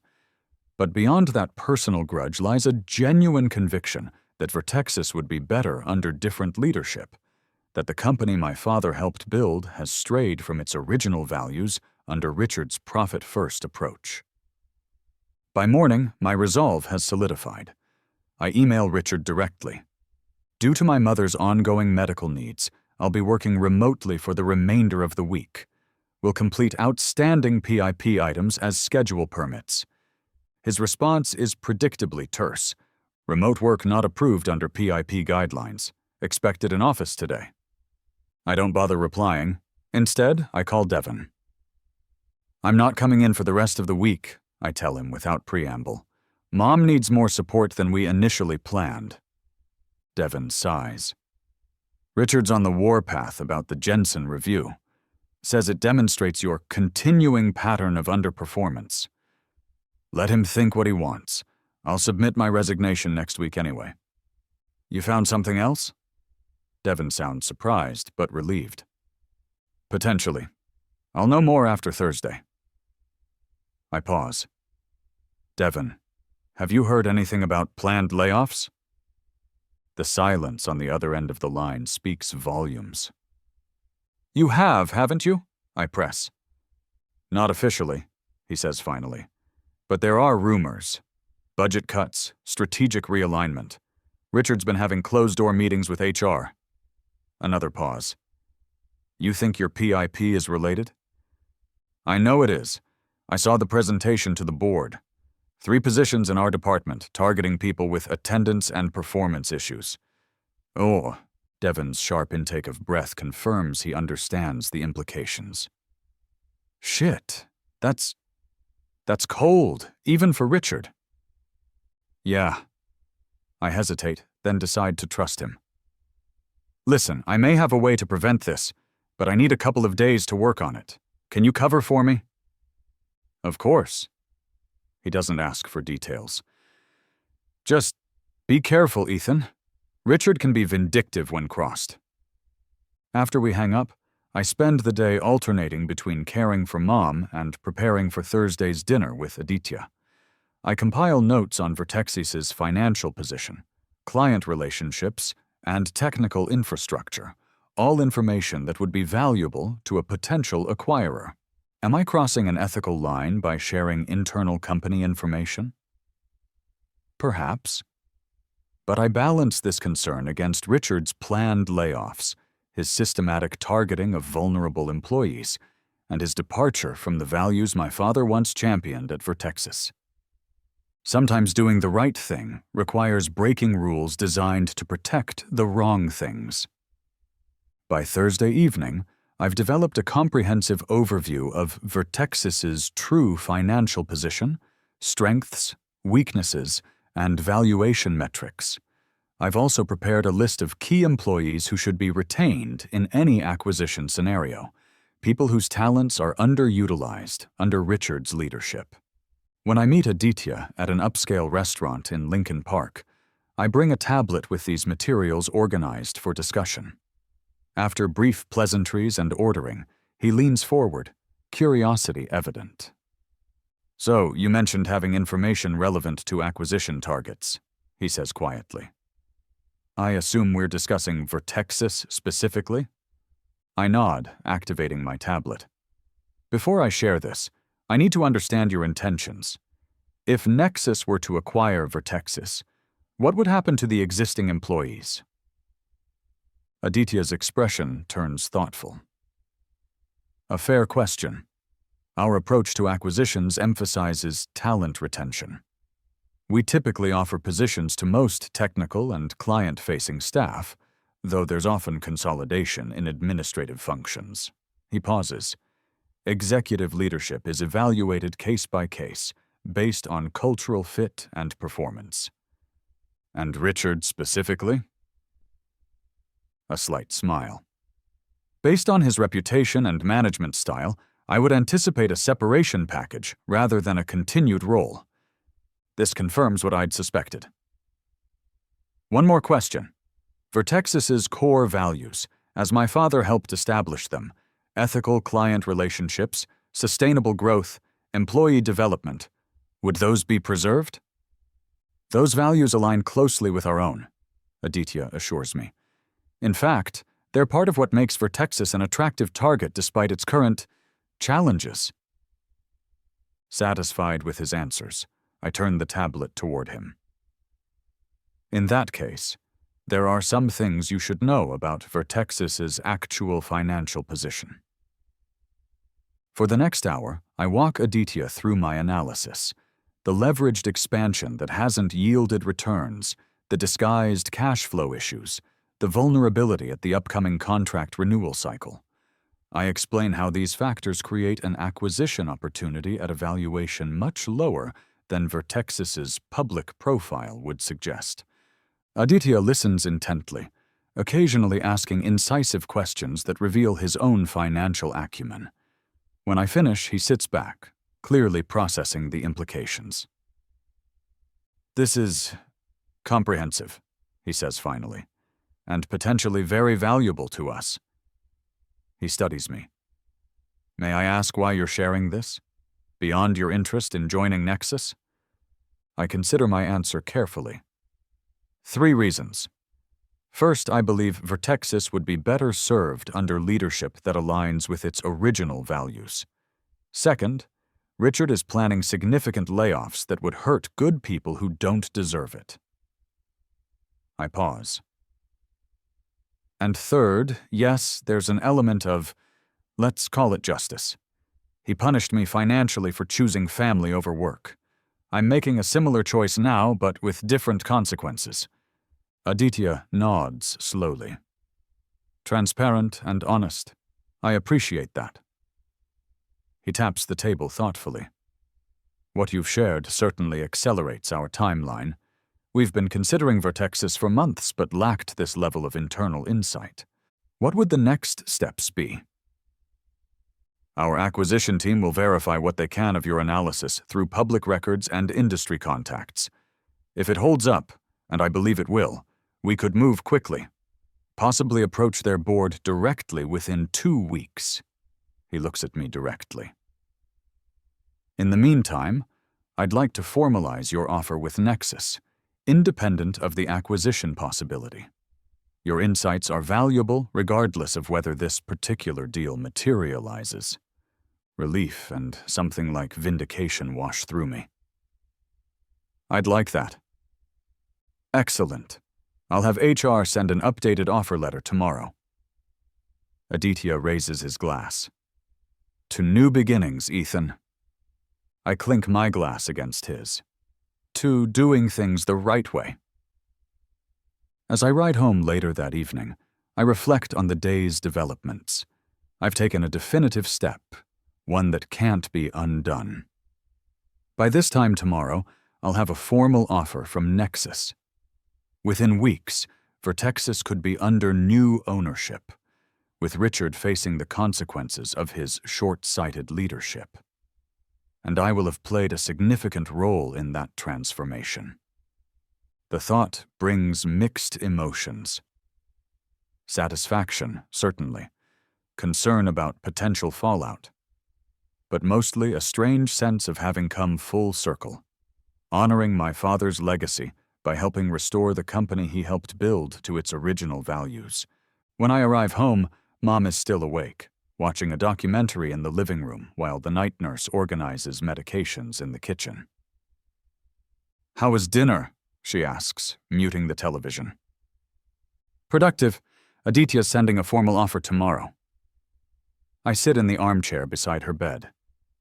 And he was very interested in the Vertexus information. She studies my face. "You seem resolved." "I am. This feels right, Mom. Not just for me, but for a lot of people who deserve better." She nods slowly. "Your father would be proud of you standing up for what's right." She pauses. "Though he might question your methods." I laugh softly. "Probably, but sometimes the end justifies the means. Perhaps. Her expression turns more serious. Just be careful, Ethan. Richard won't take this lying down if he discovers your involvement. She's right, of course. If Richard learns I've provided internal financial data to a competitor, there could be legal consequences, not just professional ones, but the risk seems worth taking for the potential outcome, both for me personally and for the colleagues who would otherwise face Richard's planned cuts. The next morning brings Aditya's promised offer letter. Even better than the initial terms we'd discussed, with additional flexibility for my caregiving responsibilities and a starting date 3 weeks out to allow for a smooth transition.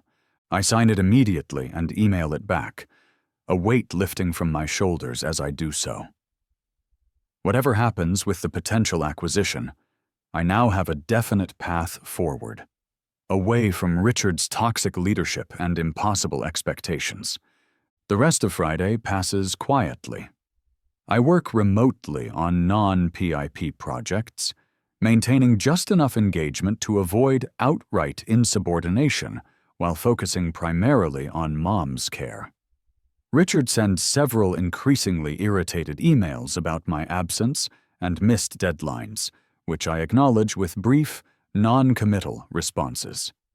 By Monday, I'm prepared for confrontation. I arrive at the office early, resignation letter in hand, and head straight to Richard's office. He's already there, reviewing something on his computer with a scowl that deepens when he sees me. "Finally decided to grace us with your presence," he says coldly. "I expect a full explanation for your unauthorized remote work last week." I place my resignation letter on his desk. I'm giving 2 weeks' notice. Richard stares at the letter, then at me, momentary surprise giving way to contempt. "Found a safety net, did you? Convenient timing given your failure to meet the PIP requirements. I've accepted a position that better aligns with my values and personal circumstances," I say neutrally. He picks up the letter, scanning it quickly. Nexus Innovations. He looks up sharply. "You're going to work for Aditia Sha." The recognition in his voice confirms something I'd suspected. Richard knows Aditya, and there's history there. "Yes." Richard leans back in his chair, studying me with narrowed eyes. "You do realize they're a direct competitor? Your employment contract has a 6-month non-compete clause, which applies to client solicitation, not accepting employment," I counter, having reviewed the contract carefully over the weekend. "I don't intend to contact any Vertexus clients." He makes a dismissive gesture. "We'll let the lawyers determine that." He tosses my letter aside. 2 weeks is unnecessary. Today can be your last day. HR will process your final paycheck, minus the appropriate deductions for your performance failures. I'd anticipated this reaction. "Fine. I'll clear out my desk this morning." As I turn to leave, Richard adds, "Your father would be disappointed, Ethan. He understood loyalty." I pause at the door, unable to let this final barb pass unchallenged. My father understood that loyalty goes both ways. He would have been disappointed to see what you've done to this company, and how you treat the people who built it. Before he can respond, I walk out, closing the door firmly behind me. The confrontation was brief, but definitive. Bridges thoroughly burned, but with no regrets on my part. At my desk, I find Devon waiting anxiously. "How'd it go?" he asks in a low voice. "About as expected. Today's my last day." I start gathering personal items from my desk. "He mentioned letting lawyers handle the non-compete clause." Devon winces.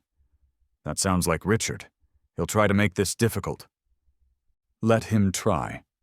I lower my voice. "Keep your eyes open for news in the next couple of weeks. Things might be changing around here." He gives me a questioning look, but doesn't press for details.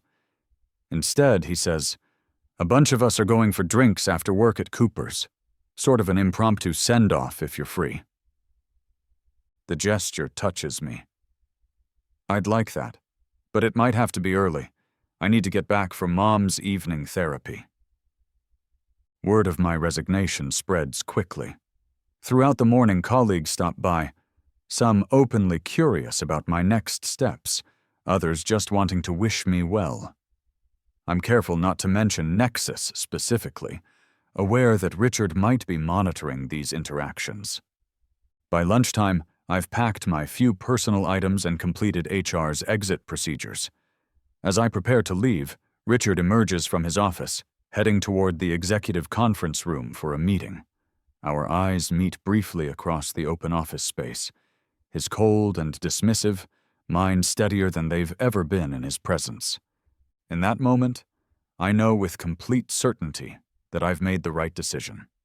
Whatever comes next, whether the acquisition proceeds or not, I've reclaimed my agency and aligned my professional life with my personal values.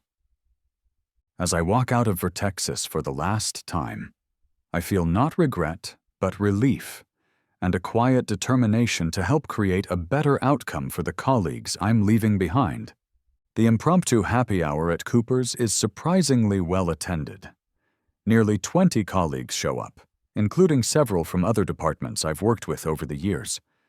Devon organizes a brief toast, emphasizing my contributions to the company and my support of team members when they faced their own challenges. To Ethan, he concludes, raising his glass, who always had our backs, even when the higher-ups didn't have his. The sentiment warms me, reinforcing my commitment to seeing the acquisition through. These people deserve better than Richard's planned cuts and toxic leadership. I leave early as planned, hugging Devon and promising to stay in touch. As I'm putting on my coat, he pulls me aside. "Whatever you're involved in," he says quietly, "I hope it works out. And if there's any way I can help, just let me know."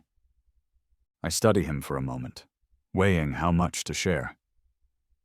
"Keep an eye on the financial news over the next few weeks, and maybe update your resume just in case." He nods, understanding passing between us without further explanation needed. The following days establish a new rhythm, mornings focused on Mom's care and physical therapy, afternoons on preparation for my new role at Nexus. Aditya keeps me updated on the acquisition process through carefully worded emails that avoid mentioning Vertexus by name. Due diligence proceeding rapidly. Board presentation scheduled for Friday. Your insights proving invaluable. Target's financial vulnerabilities confirmed through secondary sources. Approach to leadership team planned for early next week. Each update increases the likelihood that the plan will succeed. By Wednesday of the following week, 8 days after my resignation, Aditya calls with significant news. "We're making our move tomorrow," he says without preamble. "The board has approved an acquisition offer substantially below Vertexus's public valuation, but reflecting the realities you identified." My heart beats faster. Richard won't accept it. Richard won't have final say. We're approaching the board directly, with detailed documentation of the company's actual financial position. Several major shareholders have already indicated receptiveness based on preliminary discussions. And the employees? The planned layoffs? We've included retention guarantees for all non-executive staff for a minimum of 6 months post-acquisition, with performance reviews before any structural changes. No pre-planned cuts. Aditya pauses. Richard and his immediate leadership team would receive separation packages. Generous, but non-negotiable. Relief washes through me. When will this become public? Initial approach tomorrow morning. If the board responds as we expect, public announcement likely by market close Friday. He hesitates. Ethan, once this breaks, your role in providing internal information may become apparent to Richard, if not provable. Are you prepared for that? The question gives me pause. I've been so focused on the desired outcome that I haven't fully considered the potential personal consequences. Richard will certainly suspect my involvement, especially given the timing of my departure for Nexus. He might even pursue legal action, though he'd have difficulty proving anything without access to my communications with Aditya. I can handle Richard, I say with more confidence than I feel. Just make sure the employees are protected. They will be. You have my word. Aditya's tone warms. For what it's worth, I think Alan would approve of what you're doing. He always believed business should serve people, not the other way around. After we hang up, I sit quietly for a long moment, processing the imminent culmination of events I set in motion. By this time tomorrow, Vertexus's board will be considering Nexus's acquisition offer. By Friday, the company where I've spent my entire professional career could be under new ownership. And Richard, the man who punished me for choosing family over work, who planned to discard loyal employees for quarterly profit margins, will face the consequences of his leadership failures. There's satisfaction in that thought, but also a sobering awareness of the responsibility I have taken on. People's livelihoods hang in the balance. The company my father helped build is about to transform fundamentally, partly due to my actions. Mom notices my preoccupation at dinner. Something happening with the acquisition? She asks directly, once the home health aide has left the room. I explain the latest developments, including the timeline for Nexus's approach to the board. And how do you feel about it? She asks when I finish. Validated, anxious, a little surprised at how quickly it's all happening. I meet her eyes. Part of me wonders if Dad would really approve. She considers this, adjusting her position carefully to manage the discomfort from her healing hip. Your father was a complex man, Ethan. He valued loyalty, yes, but he also believed in standing up for what's right, even when it's difficult. She pauses. The real question isn't what Alan would think, it's whether you can live with your choices. I think I can, I say slowly. The employees will be better off under Aditya's leadership. The company will return to values more aligned with what Dad originally helped build. And Richard? I hesitate. Richard will face consequences for his actions, which seems like justice. Mom nods, satisfied. Then trust your judgment. You've always had a good moral compass, even as a child. The next morning I wake early, anticipation making sleep difficult.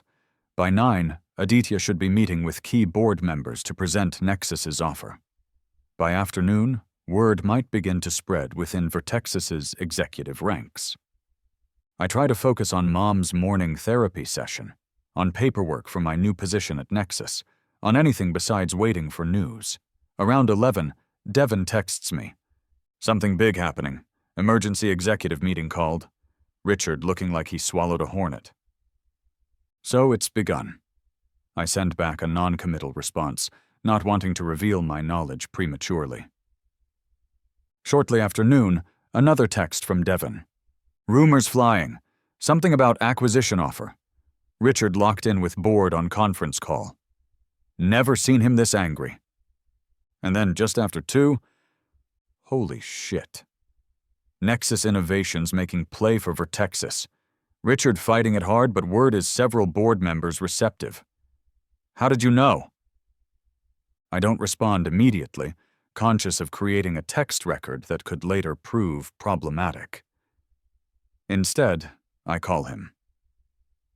I had a hunch, I say when he answers, based on some documents I saw before leaving. A hunch? Devon sounds skeptical. The timing is quite a coincidence, you leaving for Nexus and them suddenly bidding for Vertexus. Maybe not entirely coincidence, I admit carefully, but nothing that would violate any legal obligations. He's quiet for a moment. The office is chaos. Richard's been in with the board all afternoon. HR sent a company-wide email saying not to speak to the press if contacted. Another pause. People are worried about their jobs. What's the general feeling about Nexus as a potential owner? Mixed. Anxiety about change, obviously, but also hope. Nexus has a good reputation. Better benefits, more progressive policies. He lowers his voice. And not everyone is heartbroken about Richard potentially getting the boot. This aligns with what I'd expected. Initial uncertainty, but openness to the possibility of improvement. If it goes through, I think people will be pleasantly surprised.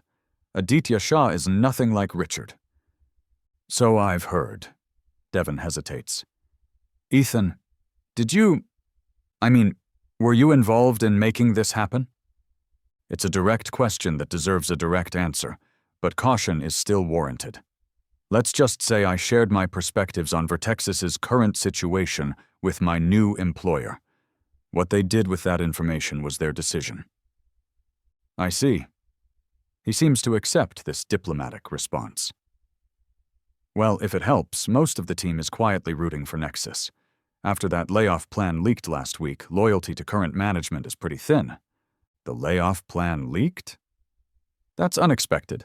I hadn't shared that particular document with anyone. Who leaked the layoffs? Not sure. Someone from HR, maybe? It hit the internal message boards Tuesday.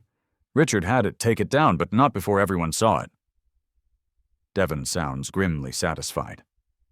Perfect timing, with this acquisition offer coming right after. Richard can hardly deny it was his plan. This development adds another dimension to the unfolding situation. The employees already know what Richard had planned for them, making them even more likely to welcome new ownership. Sometimes justice arrives through unexpected channels.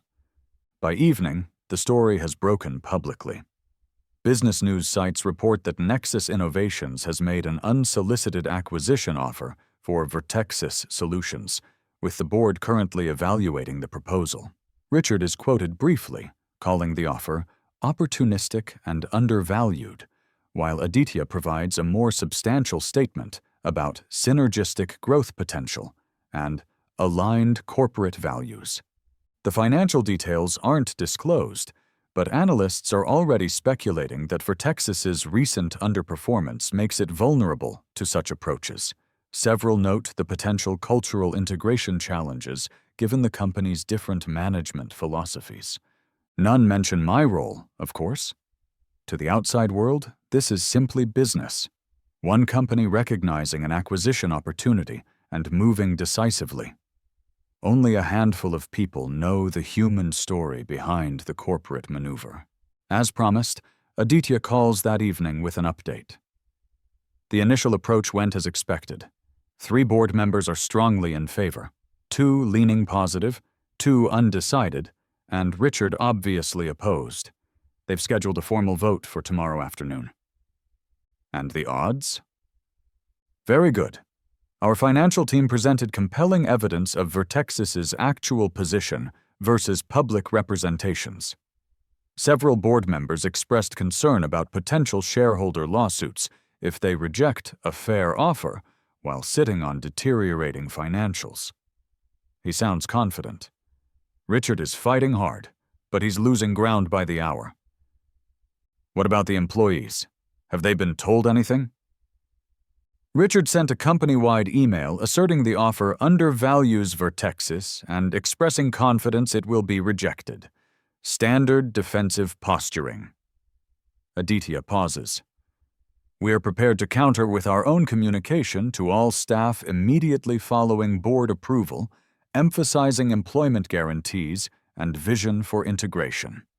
After we hang up, I check my personal email and find a message from Richard, sent to my private account rather than my now deactivated work address. The subject line is simply, "We need to talk." The body is brief and ominous. I know what you did. Meet me tomorrow morning, 8 a.m., at Lakefront Coffee on Michigan Avenue if you want to avoid legal consequences. Come alone. My pulse quickens as I read it. Richard is connecting the dots as expected. The question is what evidence he has, if any, beyond the circumstantial timing of my departure and Nexus's offer. I forward the email to Aditya with a brief note. Richard reaching out. Planning to meet him as requested, but wanted you aware. Aditya responds within minutes. Proceed with caution. Avoid any admissions. Our legal team standing by if needed. Might be bluffing to extract information before board vote. That aligns with my own assessment. Richard is desperate, grasping for leverage to block the acquisition. Meeting with him is risky, but refusing would only confirm his suspicions and potentially escalate the situation before the crucial board vote. I sleep poorly that night, rehearsing various scenarios for the morning's confrontation. By dawn, I've settled on an approach. Acknowledge nothing, admit nothing, but listen to what he has to say. Information flows both ways, after all. Lakefront Coffee is busy with the morning rush when I arrive, precisely at 8. Richard is already there, occupying a corner table, a cup of black coffee untouched before him.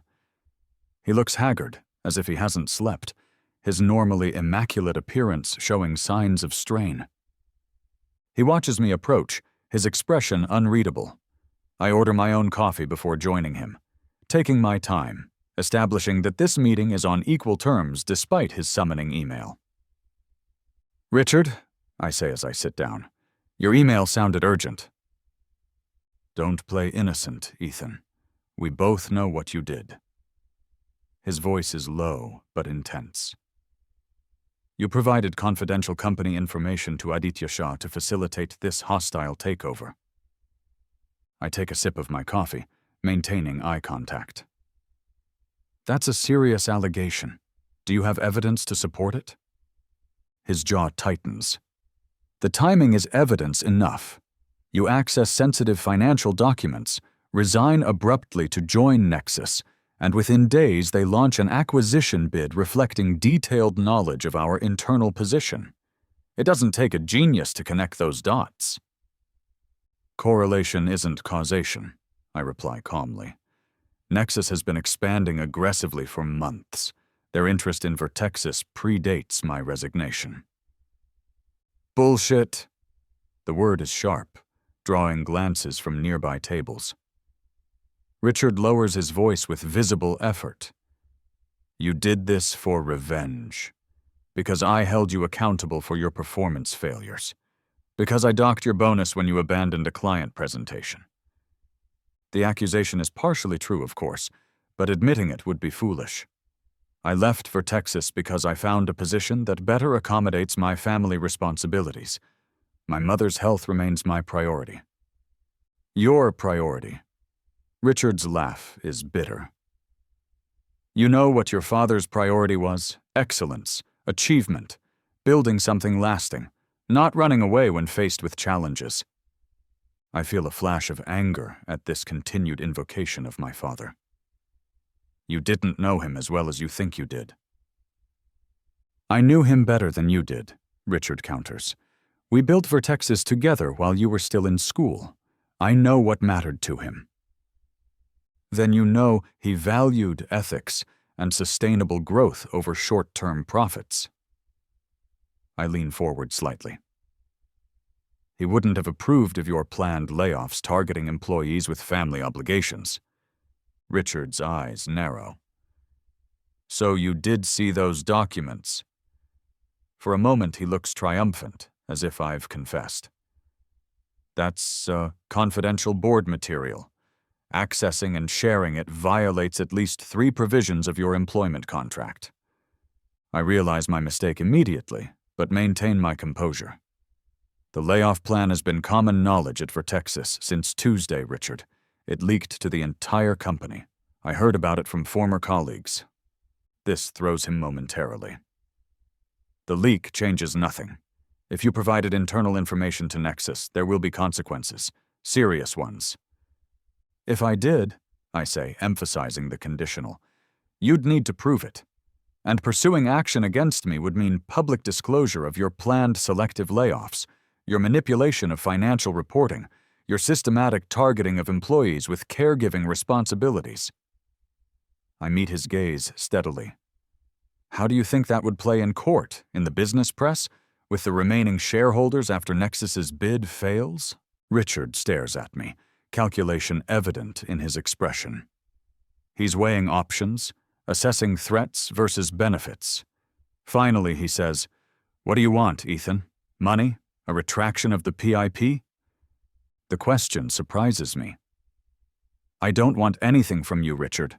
I've moved on to a company that respects work-life balance and values employees as people, not just productivity metrics." "Everyone has a price," he insists. "Name yours." I study him, this man who has been such a dominant force in my professional life. For the first time, I see not power, but desperation. A recognition that he's losing control of the company he's led for so long. My price would be knowing that Vertexus employees are treated fairly, I say finally. That the company returns to the values my father helped establish. That success isn't measured solely by quarterly profits but by sustainable growth and positive impact.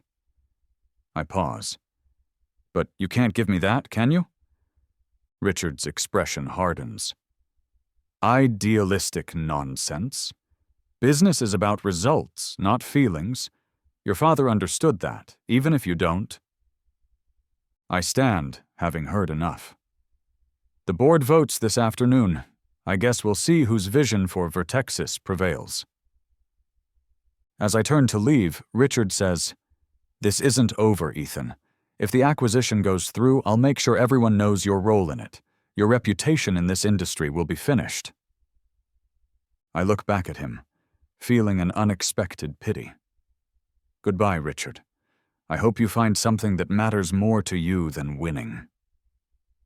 I walk out of the coffee shop into the bright morning sunlight, strangely unburdened by the confrontation. Richard's threats feel hollow, his anger more pathetic than intimidating.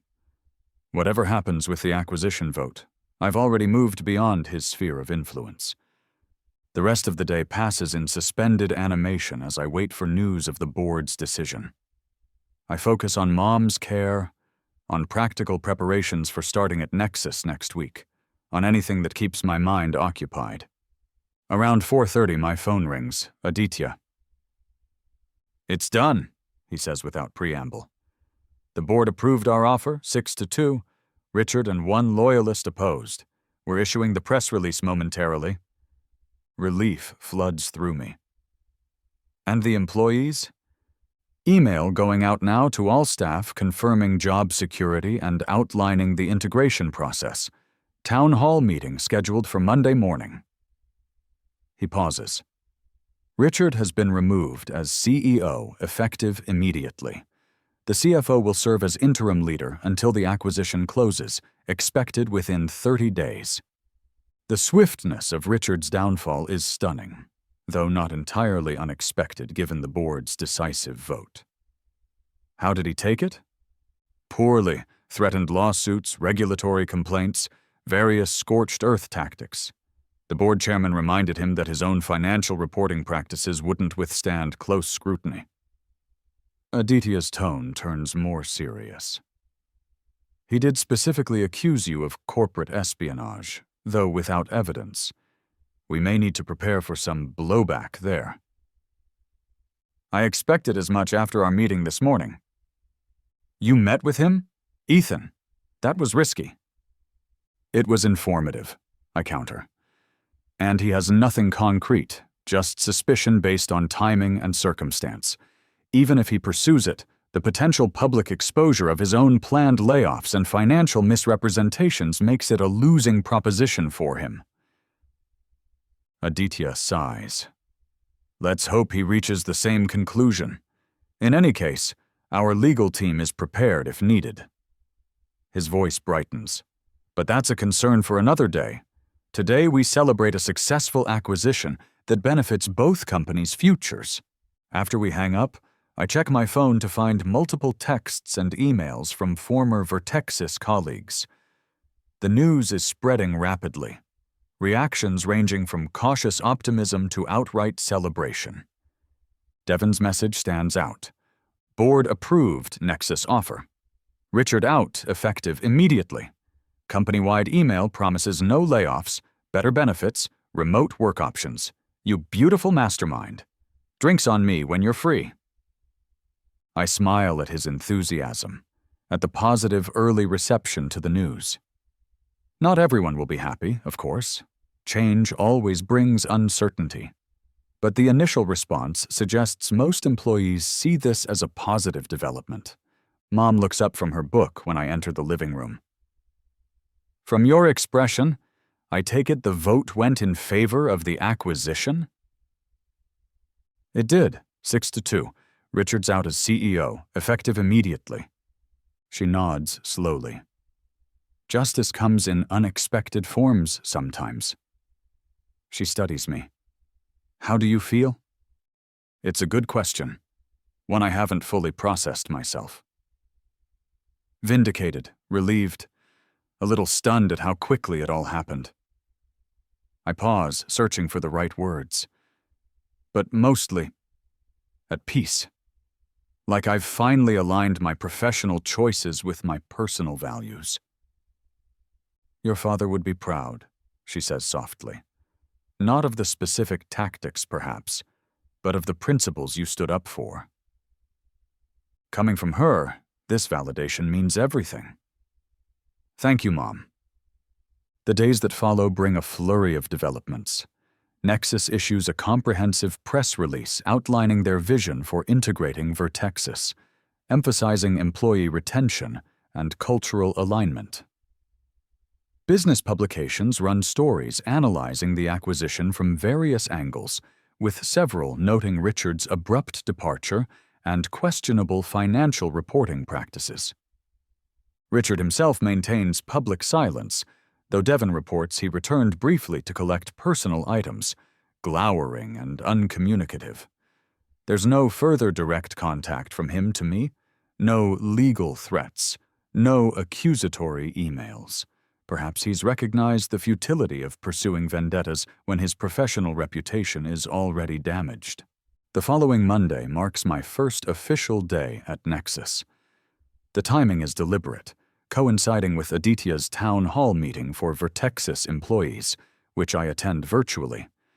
He handles it masterfully, addressing concerns directly, emphasizing continuity for clients and growth opportunities for staff, acknowledging the uncertainty of transition while painting a compelling vision of the integrated company's future. When he introduces me as a new member of the Nexus leadership team, there's a moment of recognition among the Vertexus employees, connecting dots, perhaps, or simply noting the coincidental timing. But if there are suspicions about my role in the acquisition, they remain unspoken in the public forum. Afterward, I receive a steady stream of congratulatory messages from former colleagues, many expressing hope we'll work together again once the integration is complete. Devon's note is particularly warm. Perfect karma. Richard docked your pay for helping your mom, so you helped Nexus buy the company. Now he's gone, and we're all better off. Looking forward to being co-workers again soon. Your dad would be proud. That evening, I help Mom with her exercises, her mobility improving steadily with each passing day. As we finish, she says, "You seem lighter, happier." I consider this. I am. For the first time in a long while, I don't feel torn between competing priorities. My work supports my values instead of conflicting with them. She nods, understanding. That's all I've ever wanted for you. Balance, purpose. Not the workaholism that consumed your father until it was too late for him to change course. I think I found it, I say, and realize with quiet certainty that it's true. 2 weeks later, I receive an unexpected email from Richard. Given our history, I approach it warily, but its contents surprise me. Ethan, I'm writing to acknowledge that my leadership approach at Vertexus was flawed in ways I'm only now beginning to recognize. The board's decision to accept Nexus's offer reflects failures on my part that extend beyond financial metrics. While I still believe you crossed ethical lines in facilitating this acquisition, I also understand you were motivated by concerns for colleagues and principles your father valued. In that, at least, we share common ground. I've decided against pursuing any legal action regarding your role in these events. Such proceedings would benefit no one at this point and would only distract from the more important work of moving forward. Your father once told me that the measure of a leader isn't found in quarterly reports, but in the legacy they leave through the people they've influenced. I failed to heed that wisdom. Perhaps you have not. Richard Harlow. The email leaves me momentarily speechless. Not quite an apology, but an acknowledgement of sorts. A recognition of shared history and values that transcend our recent conflict.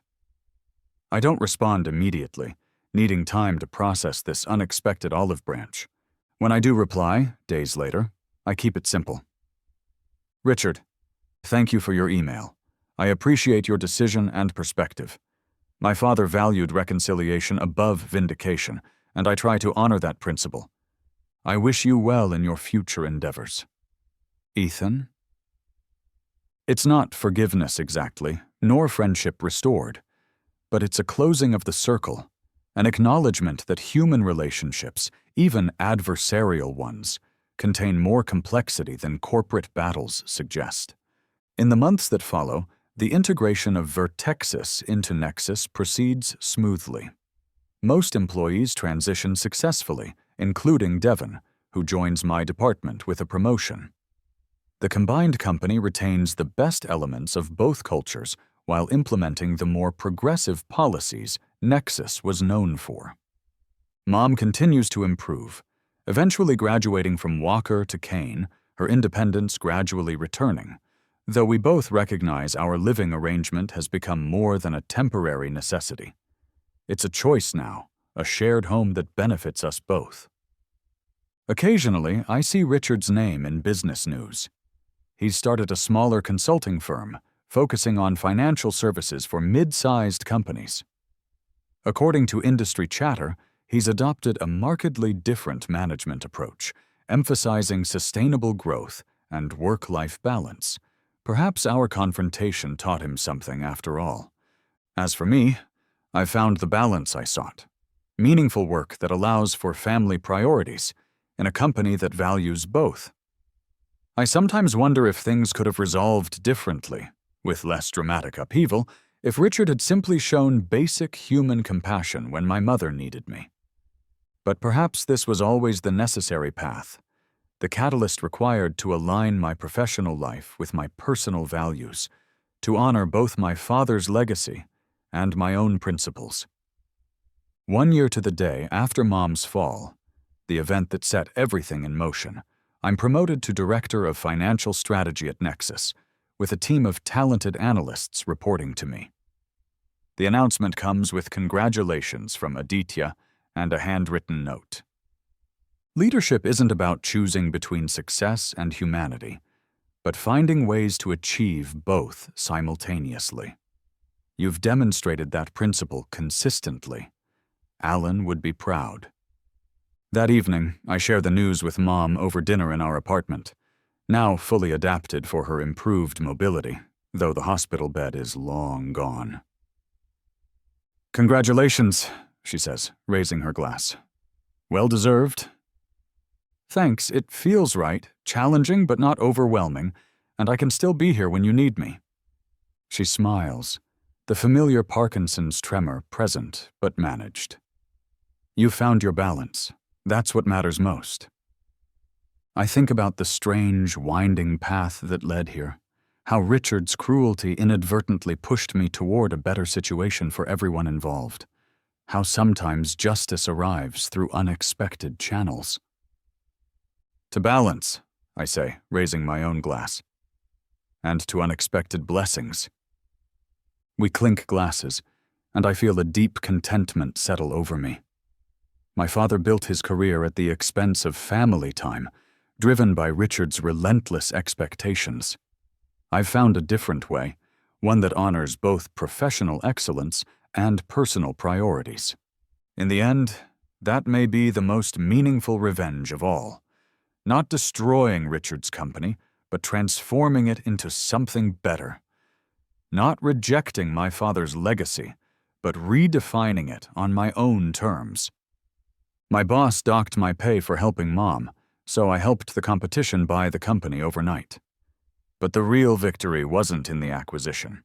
It was in creating a workplace where no one else would face that impossible choice between family and career again. And that, I think, as I look at Mom's smiling face across the table, is a legacy worth building.